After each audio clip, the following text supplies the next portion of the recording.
Ce qui veut dire homme-femme en Wolof. Il est soupçonné d'être homosexuel. Et la scène se répète, plus d'une centaine d'arrestations ces dernières semaines. Et parfois la foule se fait justice elle-même. Cet autre homme est passé à tabac à cause de sa supposée orientation sexuelle.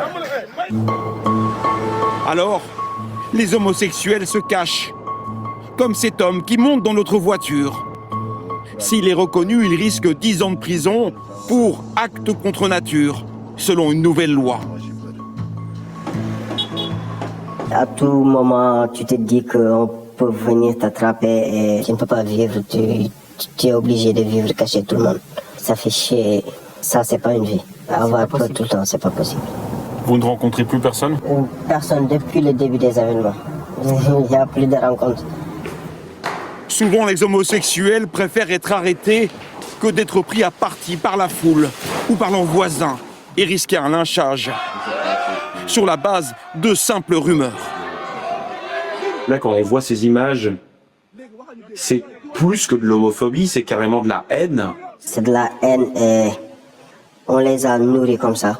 On les a fait croire que voilà, il faut détester un homosexuel pour être plus croyant ou si tu tues un homosexuel, tu vas aller au paradis.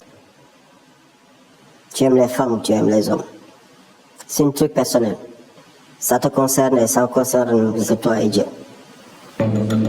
Un Français aussi a été arrêté pour la même raison mi-février chez lui à Dakar. Il a une trentaine d'années, il est ingénieur et vit au Sénégal. Voici la photo publiée par la police. Il est entouré par 3 autres suspects arrêtés le même jour. Il est toujours en prison aujourd'hui. Sa famille n'a pas souhaité s'exprimer, son avocat non plus. Tout le monde a peur de parler. Ses amis sont bouleversés. Ça nous a beaucoup choqués.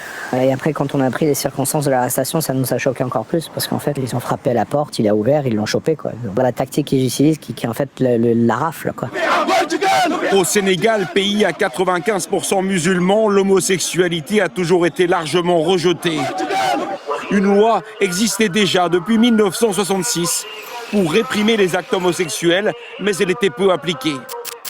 Cette fois, le nouveau gouvernement a proposé un texte bien plus radical, soutenu par tous les députés. Les homosexuels ne respireront plus dans ce pays.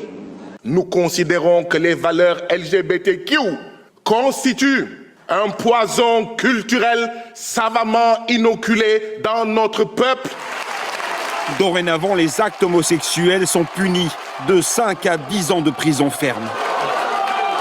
Cette loi ultra répressive a été adoptée à l'unanimité, 135 voix pour, 0 voix contre.